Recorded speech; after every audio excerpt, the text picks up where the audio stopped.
Welcome to today's CECAN webinar. Thanks for attending. This is great. I'm Corinna Elsenbroich, and the other person you see is my colleague Barbara Befani. And the two of us are going to talk about a paper that was just published in January together with a co-author, Jennifer Badham, who unfortunately can't be there today. For those of us who haven't joined us before, CECAN stands for the Center of the Evaluation of Complexity Across the Nexus. It just rolls off the tongue every time I say it. That's why we call it CECAN, which has been transforming the practice of policy evaluation across the food, energy, water, and environmental domains. And those four are the nexus, essentially, to make it fit for purpose for the complex world. And we have achieved this through, lots of methods developing, and in particular through a lot of co-production and working together with government departments who are actually part of CECAN, of the center. What we're going to talk about today is a paper that is called Simulating Probabilities for Diagnostic Evaluation, I believe. And we're going to talk for probably around 30 to 40 minutes. It's always a bit difficult to judge online how long things take, but there will be plenty of time for questions. As far as I understand, the Q&A box is open. So if you just type your questions in there as they pop into your head, we won't answer them while we're presenting, but we're going to go through the box afterwards and pick our questions to answer. Hopefully we can answer all of them. If there are too many, then we have to be a bit selective, or maybe roll several questions into one as they belong together. Okay, this session will be recorded, and you can watch the webinar afterwards again if you want to, or maybe send it to friends via Twitter, which is always a good idea. So I'll hand over to Barbara to start us off with on the paper, the motivations of the paper, and the starting point. So over to you, Barbara. Okay, I hope you can hear me. Hello, and thank you for attending our seminar. Okay, the slide doesn't move. Okay, so I'll start off with the motivation for the paper. So you can see that there are two concepts in the title: diagnostic evaluation and simulated probabilities. So why did we think of putting these two together, and what they are, and how are they linked? So I prepared this map to clarify our thinking process. So on one hand, you see there's like the big world of theory-based evaluation, and the many forms of theory-based evaluation takes, like, for example, contribution analysis, process tracing, realist evaluation, systems-based evaluation, and which includes a number of variants. And they are slightly different. They have like different approaches, but they all share the idea of explaining outcomes, of answering how and why questions. Now, some of this theory-based evaluation variants, for example, contribution analysis, process tracing, and to some extent, realist evaluation, there is one example of realist evaluation, have been formalized with Bayesian update, which is the other sort of central concept in the paper.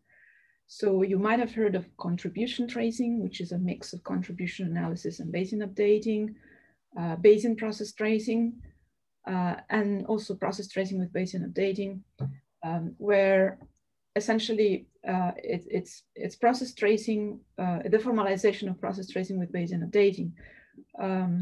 You might know that process tracing is based on an informal Bayesian logic. So the Bayesian logic is there, but it's informal and implicit. And Bayesian process tracing just makes the informal logic behind process tracing explicit and formal. So the idea is that you don't need a specific form of theory-based evaluation to apply Bayesian updating to.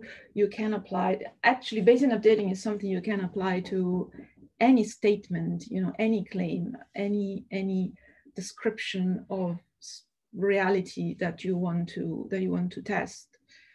So there was no reason of like taking each variant of theory-based evaluation and then coming up with a different name. So that's why I thought that it was just like simpler if we took theory-based evaluation as a whole and then applied Bayesian updating to the whole thing and called it diagnostic theory-based evaluation, because I won't spend too much time.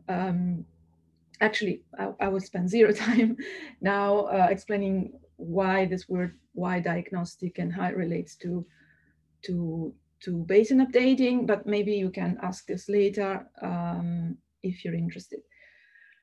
So the issue with Bayesian updating is that it needs to be fed probabilities. And currently, there are two main ways of doing it. There are two main ways to think about probabilities, to approach probability studies. That's the empirical frequencies way and the subjective probability. So the one that is kind of more more well-known in evaluation is empirical frequencies, where statistics with statistics and everything. But there's also subjective probabilities, more like the elicitation of expert judgment. But then being in CECAN and having all this knowledge of social simulation and computer-based simulation, we thought, why not do this with computer-based simulation? And so we set out to essentially prove, at least conceptually, that it was possible, that we could actually estimate the probabilities required by Bayesian updating and theory-based evaluation with computer-based simulation. And in our paper, the particular form of computer-based simulation that we chose to show this is agent-based modeling, but it's not the only way that this can be done. So what is theory-based? What is diagnostic theory-based evaluation? Why do we need diagnostic theory-based evaluation as opposed to just like traditional theory-based evaluation? Because as currently known, in theory-based evaluation, there's often a loose connection between theory and data, and also sometimes, actually oftentimes, a lack of transparency on the dialogue between theory and evidence. So how is theory changed by evidence? How does evidence inform the theory? There is a minor exception to this. So process tracing, if you can consider, of course, process tracing when applied to evaluation as a form of theory-based evaluation. And there is some kind of formal assessment of the weight of the evidence for a certain theory, but it's in my view, it's not like completely satisfactory, because while the direction of the alteration of confidence in the theory is assessed with process tracing. So you know if you're strengthening the theory or you're weakening the theory. For example, a smoking gun confirms or strengthens the theory. If you fail the hoop test, the theory is weakened or disconfirmed. So that's fine.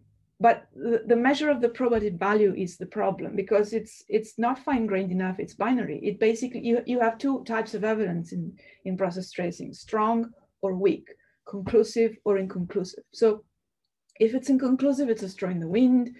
If it's conclusive, it can be either confirmatory, like a smoking gun, or disconfirmatory, like a hoop test, or both, like a doubly decisive. So we thought there is a benefit in adopting a formal Bayesian approach grounded on the confusion matrix. And this is the confusion matrix, which I like to call the clarity matrix, because it actually clarifies all these concepts in my view. But I want to say a bit more on the purpose, and then maybe we can get back to the confusion matrix. So the issue is that with process tracing, you just say this is conclusive for confirmation or disconfirmation, but reality is nuanced. And with an explicit Bayesian approach, you can actually measure the power of the evidence to strengthen or weaken the theory. Instead of just saying inconclusive, straw in the wind, or conclusive, you can actually put a number on it. And it will usually be a number from 0 to 1. This is how confidence is measured. And this is where the link with the confusion metric comes in, because the base formula I haven't actually, I don't think I have a slide with the Bayes formula here, because I assume that it's so central to the paper and to so much other literature.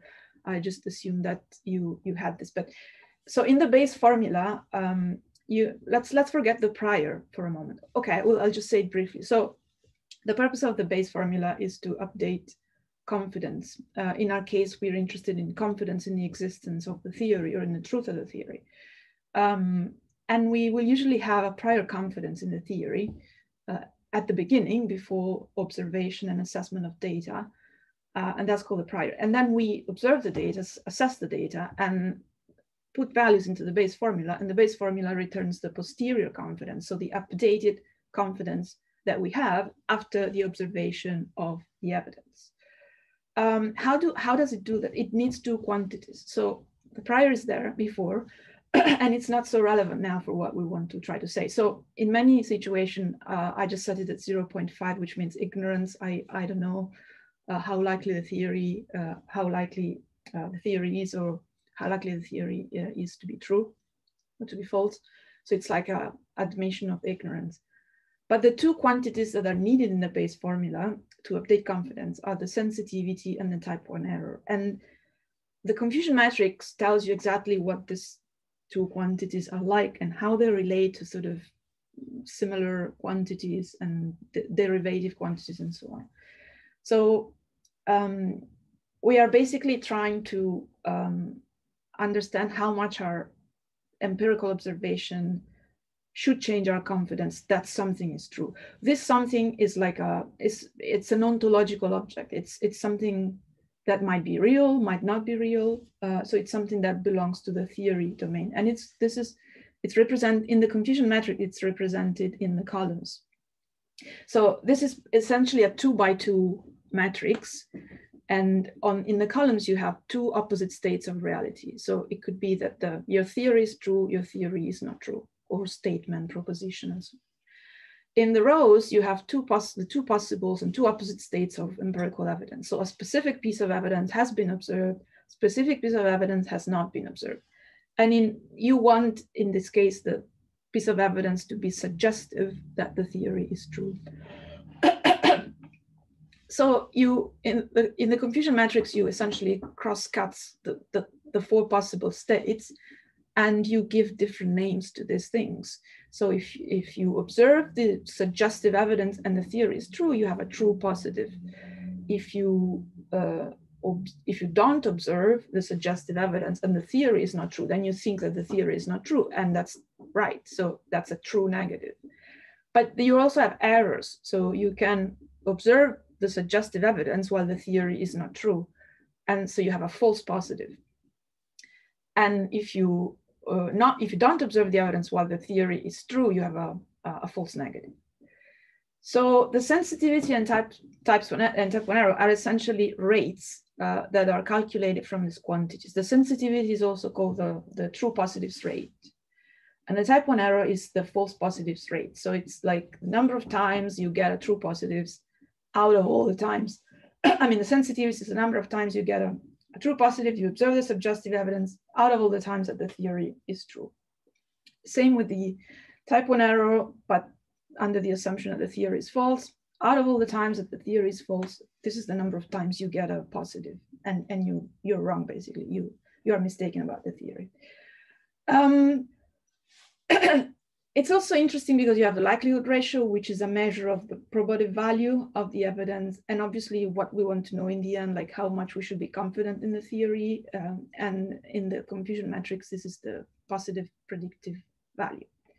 So once I observe the evidence, how much confidence I should have in the theory.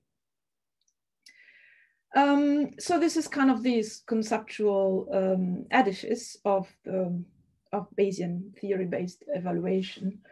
The point is that the Bayesian updating wants probabilities. So it's not a strict requirement because you can work with qualitative ranges. So if you have a person in the team who understands probability and the formula, no one else has to understand it. So it can be translated qualitatively, and I can give you references for this.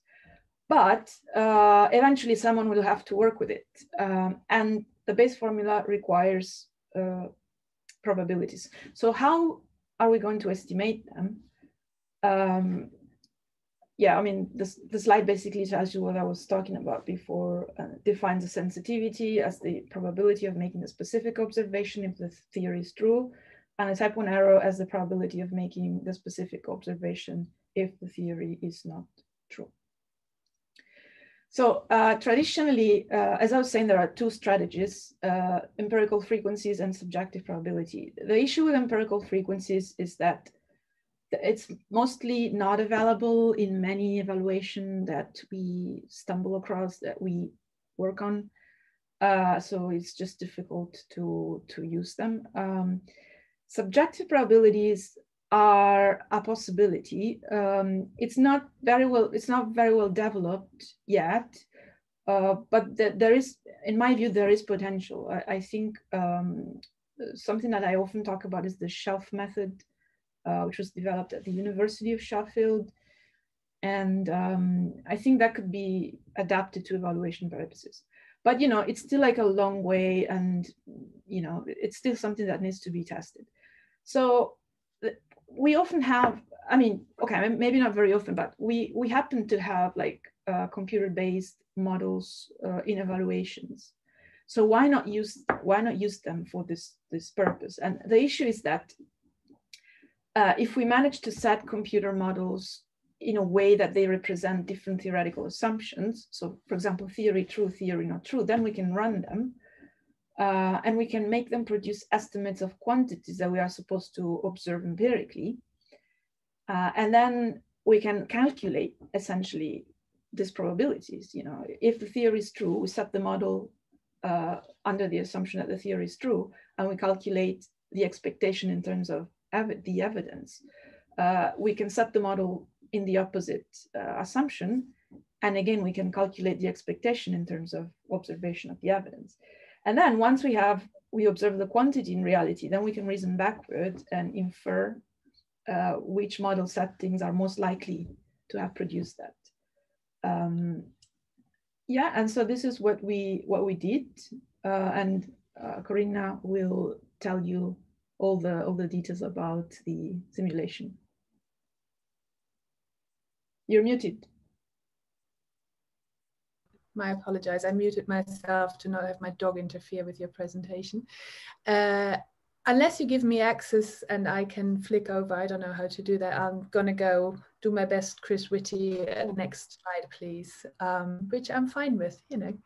Okay, so Barbara did the motive, not yet, go back, thanks.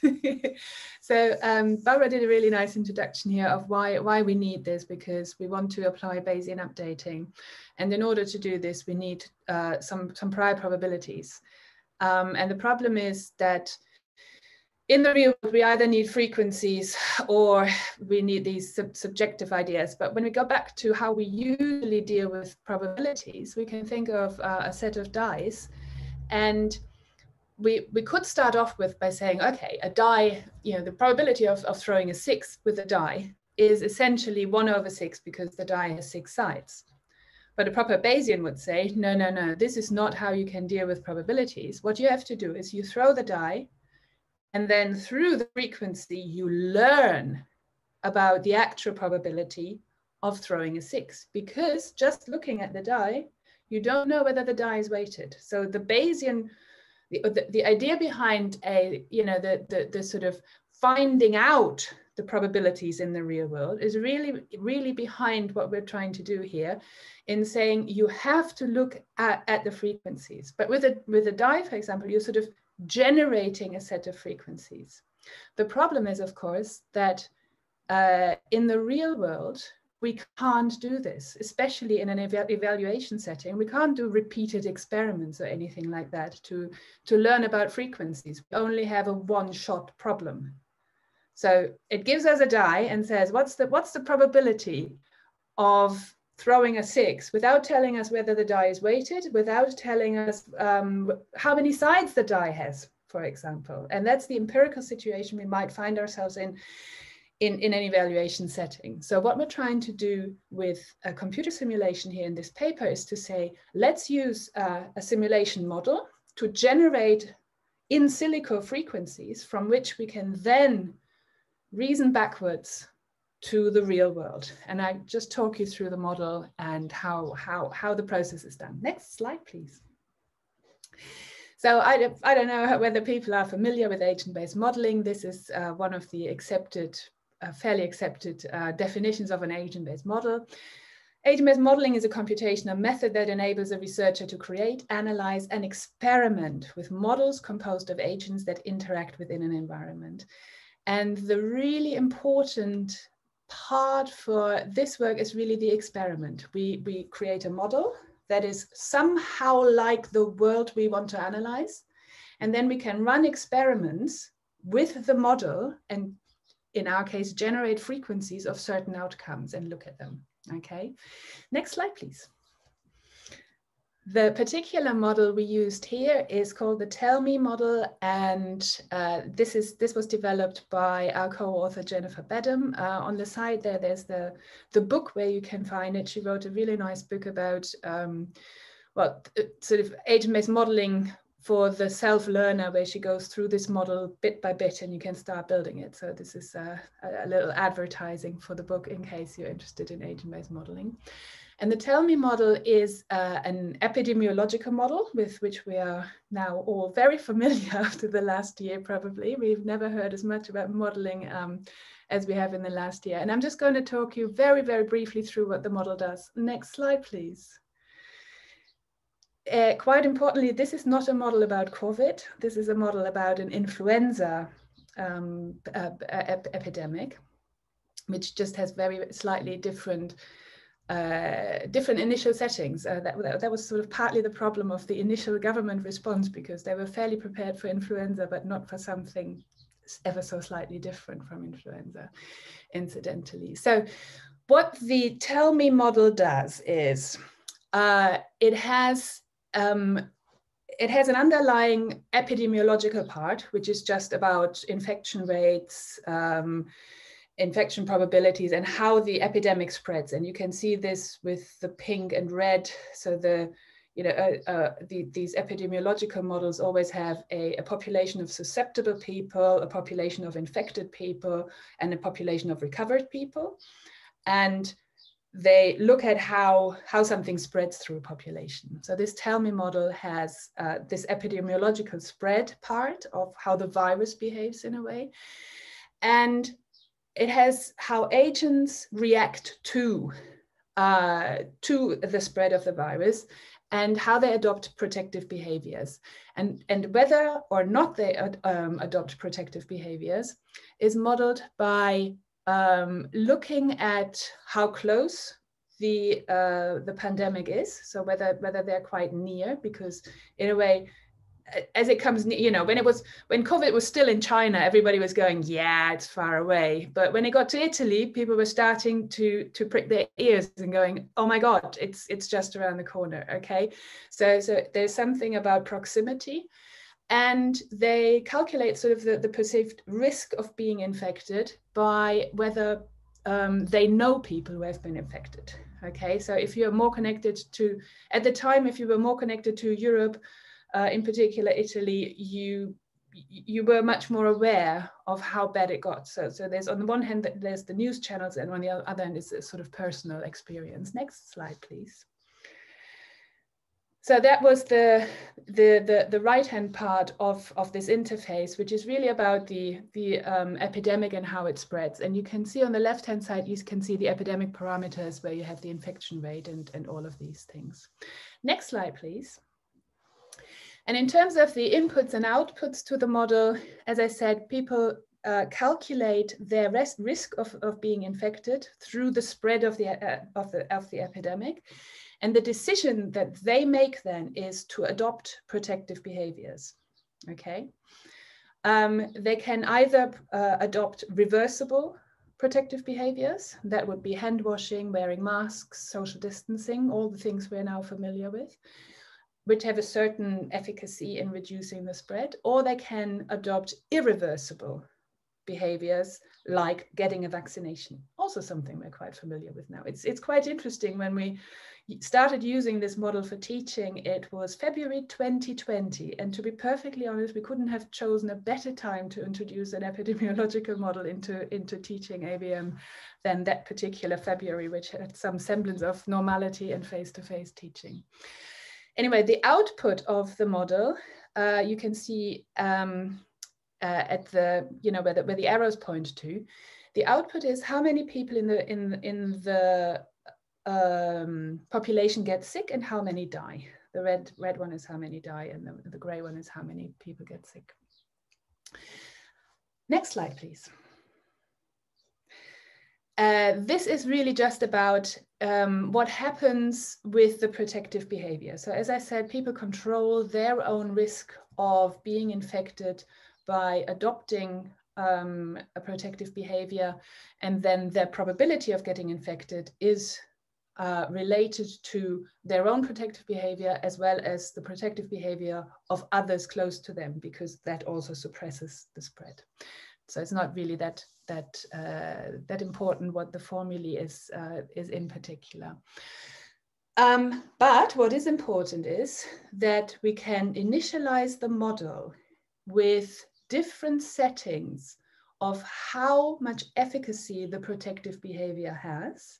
And that will give us different outputs to how many people are infected and how many people will die, okay? And that's the two things we're using in the paper to demonstrate how we use probability, or how we can use simulated probabilities to answer a real world question. Next slide, please. So just imagine we have in the real world the problem that, well, the fact that 30% of the population were infected by the time the epidemic fizzled out and was no longer there. That's the point where we really want to be at, but we're not. So 30%, the real world setting is we have 30% of the population infected, and we want to answer the question, what was the efficacy of the protective behavior people must have adopted, given that this was the outcome of the epidemic? Okay, next slide, please. In order to answer this question, we are now building an agent-based model of the epidemic as well as the protective behavior, the one I've just talked you through. Next slide, please. Then we run experiments saying we have high efficacy protective behavior, medium efficacy protective behavior, or low efficacy protective behavior. Next slide, please. And then we get outputs of the model of how many, or what percentage of the population was infected given the high efficacy protective behavior, medium or low. Okay, and we're using these outputs, and as you can see, there's not a single output. It's a sort of, it's a distribution, because sometimes, you know, two simulations will never be the same. There are always slight variations in the initial other parameters, except for the protective behavior, for example. So we get a range of percentages of population infected, but you can also see that they're relatively close together for each column that we have there. Next slide, please. So what we find out if we run our experiments is essentially we can then stipulate the T1 error and the sensitivity of this particular, of the 30% of population being infected, given the protective efficacy being high in the real world, okay? Or in the simulation. So in the simulation, we find out if we have high protective efficacy, then we found out that our T1 error is very low, but our sensitivity is very low as well. Okay, for medium, we found out that T1 is medium and sensitivity low, etc. And from that, we can say, we can infer, next slide, please. We can infer back to the real world. Oh, actually, this is the wrong one. I should have adjusted this, because the outcome was that the protective efficacy was low for some reason, okay? But we can infer back to the real world which one of the protective behaviors is the most, or was the most likely cause of that particular run of the epidemic. Okay, next slide, please. Is this kind of thing reasonable? Well, I think it is. It has, you know, for example, I mean, one of the things is we're making a differentiation here between different efficacies of protective behaviors. And over the last year, we have found out that they're very, very different kinds of efficacies. We have vaccine efficacies that range between 70% and 90%. Then we have lots of other protective behaviors like social distancing or masks or no large gatherings. And the whole policy arena for managing a pandemic is figuring out what's the best combination of these recipes or of these possible behavior constrictions that will let us manage the pandemic. And in a way, if you're looking at the roadmap in the UK at the moment, where you have, you know, we had a full lockdown more or less since Christmas, and then they started saying, okay, we have a full lockdown of everything that we can throw at this virus, and then we're going step by step opening up, and it is really almost like they're going, okay, let's open schools, then let's look how much efficacy that restriction had by looking at the data 4 or 6 weeks later, and then decide what else we can open. So it's exactly the same backward reasoning here about the real world as we have done in the simulation. Okay, so the kind of reasoning is very, very reasonable, I think. That's all I wanted to say, and I really just wanted to explain how the model is used to generate probabilities, and in particular to generate the T1 error and the sensitivity of a certain outcome in relation to what level of efficacy, for example, a protective behavior has, what input it relates to. Over to Barbara.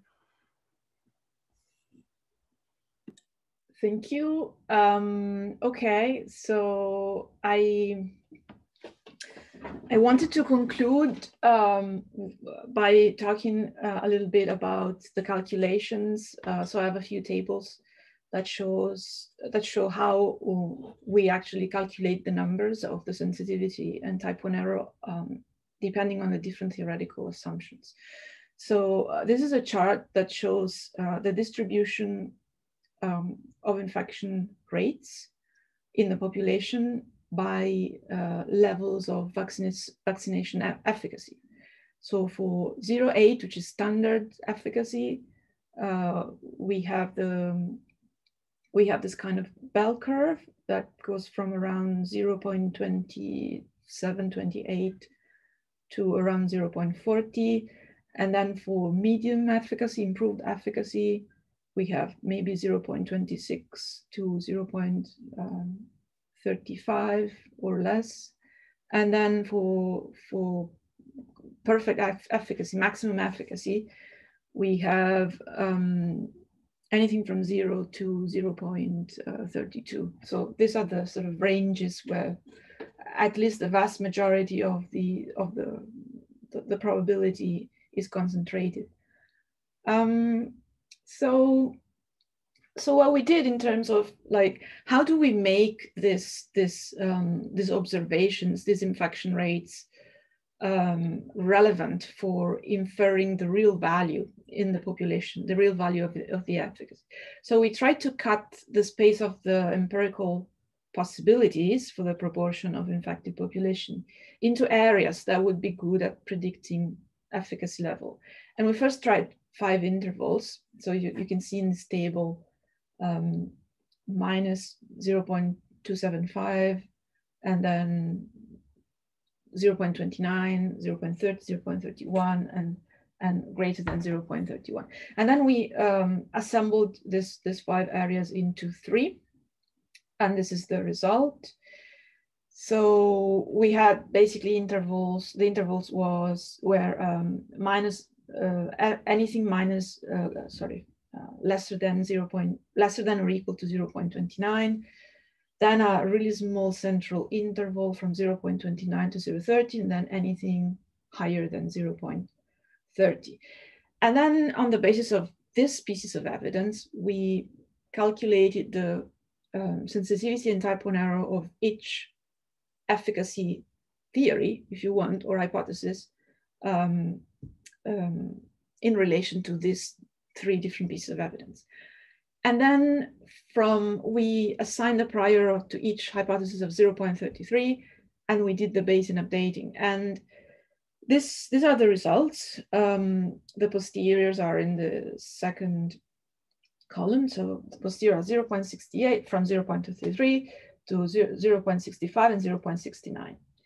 So we also calculate the likelihood ratio, which is a measure of probability value. And you can see that these are not great results. I mean, if you're used to process tracing, or if you've used Bayesian updating before, these are not necessarily the results that you want to see. You have essentially the only interesting result is a smoking gun for the central interval, which is a smoking gun for the improved 0.9 efficacy, but essentially because it's very narrow. So if the infection rates is exactly there in the middle, then it's very unlikely that the efficacy rate is one of the other 2 extremes.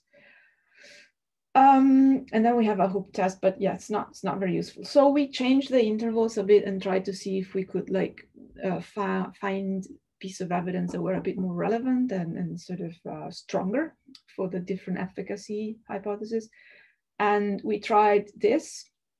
So we tried to enlarge the central interval from 0.275 to 0.31, and then consider anything lesser than 0.275, anything greater than 0.31. And we did the same thing. So under the different assumptions, what's the sensitivity for each interval and what's the type 1 error? From the same prior, we updated and we got the posterior 0.84, 0.58, and 0.87. And if you look at the likelihood ratios, these are actually much stronger pieces of evidence. So we have not so much for the central, for the actually the central piece of evidence has not improved. Actually, it got a little worse for the central rectangle, but the first interval and the second interval are now smoking guns for. The first one is a smoking gun for ideal efficacy. The right interval now is a smoking gun for standard efficacy, and actually is also a doubly decisive. So because the sensitivity is also high. It's not just the type 1 error is low. So you could say, well, we kind of already knew that. So we know that if the infection rate was very extreme on the right, that meant that the efficacy was standard. If it was very extreme on the left, it was very likely that the efficacy was ideal. But so maybe in practice this is not very useful, but what our aim was to present a proof of concept that you can calculate Bayesian probabilities for theory-based evaluation with computer-based simulation. So this is what we want to achieve. And yeah, maybe next time we can do something that gives us, I don't know, unexpected results or something like that. But yeah, that was the step, I guess, that we wanted to take. Okay, so. Okay, that's great. Yeah, fantastic. I think what's important is we're not saying you should now simulate probabilities only with computer simulations. This is just one of the things that you can that you can use on top of expert opinion and on top of frequencies that you can find in the real world. It's just yet another tool. And it's sort of part of a larger program. So one of the motivations was really to give Bayesian updating a new way of generating probabilities, but there's also something in it for agent-based modeling, because agent-based modeling is often but it's very time intensive. If you want to build a really large agent-based model of a particular situation, you're working for a year on that, and the situation might well have passed. So the idea of using or combining methods is one of the projects that CECAN is involved in a lot of different ways, whether this is, you know, for example, combining QCA and ABM, or combining theory of change with systems mapping. All of these things are currently happening, and this is simply an integration of ABM with Bayesian updating to find a use of an agent-based model which doesn't have to explain the whole empirical phenomenon, but can contribute to the understanding of particular, you know, of a particular set of frequencies, for example, to infer back to a particular input parameter. So that's really all we want to talk about today. And at the moment, there are no questions in the Q&A. So please ask us questions. We have another 18 minutes for questions. Otherwise, well, first of all, thank you very much for listening. And yeah, we're looking forward to questions.